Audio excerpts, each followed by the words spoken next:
I want to tell a story about my prediction for 2026. In Yellowstone, there is a lodgepole pine tree, and it drops these seeds on the ground, and these seeds have a thin resin coating on the outside of it. And these seeds will sit on the ground for years or decades. The only thing that removes that resin are high temperatures, in excess of 122 to 144 degrees, more or less. And in a forest, the only thing that gets that hot is a forest fire. The entire forest, all the old growth has to burn to the ground in order for that seed to go into the ground and in order to sprout up. That fire doesn't care if it's a cabin, a tent, a squirrel, a muskrat, a badger, a walnut, a pine seed. It doesn't matter what it is.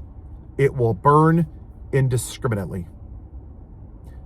That coating is white supremacy in this country. And we, as a society, still refuse to accept that's why we're here. 77 million people voted for a rapist, a pedophile, a 34-count convicted felon who talks about grabbing women by the pussy, who molested little girls on Epstein Island, who was best friends with Jeffrey Epstein, who has dinner with white supremacists, who caused an insurrection because of his lies that led to the death of 5 officers, because they didn't want to vote for the black woman. It had nothing to do with the price of eggs or gas. That narrative is white people refusing to admit why we're here, because we don't want to look in the mirror. See, when this all gets really bad, and it hasn't gotten bad yet,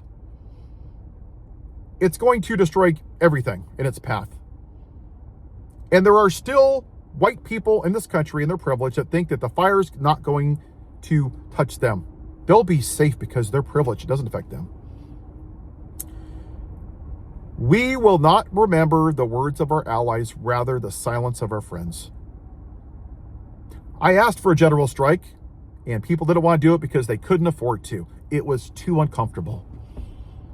We talked about not spending on Black Friday. Nope, I have to do it because I need deals for Christmas because I have to buy presents. You refuse to post on social media because you don't do politics. You refuse to bring up politics at dinner during the holidays because you don't want to upset Uncle Bob. That's privilege. You have the privilege of ignoring it. People that don't look like me don't have that luxury. They're being dragged through the streets, racially profiled.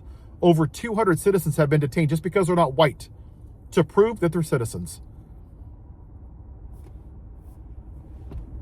I want you to remember that when this fire comes in this country, when the job market goes really bad, when the US dollar goes down, when we hit a recession and or depression, how many of you saw what was happening and silently did nothing about it except, oh, that's really bad, and make a comment here and there?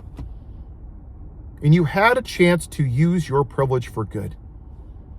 Ben Parker was Peter Parker's uncle. He said, with great power comes great responsibility. If I don't do what I'm doing now, then I'm complicit. This isn't about our black brothers and sisters or non-white people or immigrants or Mexicans or Latinos or whatever the demographic is that's not white saying it. It has to come from people like me, because whether I like it or not, I have the privilege. We have the opportunity to remove the old growth from the forest, but we've chosen to ignore it. The only way that resin is going to be removed is by high temperatures. And that resin is white supremacy on that seed. And the only way for it to go is for the forest to burn to the ground. The old growth to allow growth for the new seeds to grow. That's the only option we have. If that's what has to happen in this country, then I'm fine with that. It's about time that people that look like me got uncomfortable willingly. And if you're not willing to do it willingly, then you're going to do it unwillingly. Because I guarantee you, when you lose your job, when you can't afford food, when you can't pay your rent, when you can't make your mortgage, when you can't afford gas, when you can't afford your insurance because of the ACAs, you're going to know real soon that racism is expensive. And I want you to look in the mirror and say, what did I say? Or was I silent? Was I on the white side of history? Or was I on the right side of history? And I'll leave you with this.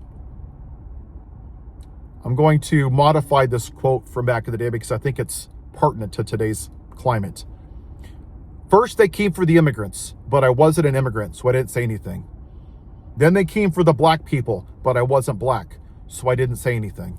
Then they came for the trans people, but I wasn't trans, so I didn't say anything.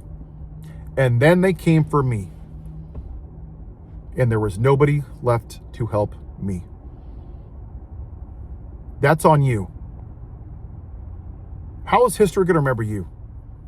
How are you going to look back in 20 years? Were you silent and complicit, or did you speak up? I've lost friends and family, and I don't give a damn, because I'm on the right side of history. As a person of faith, Jesus' own disciples turned against him.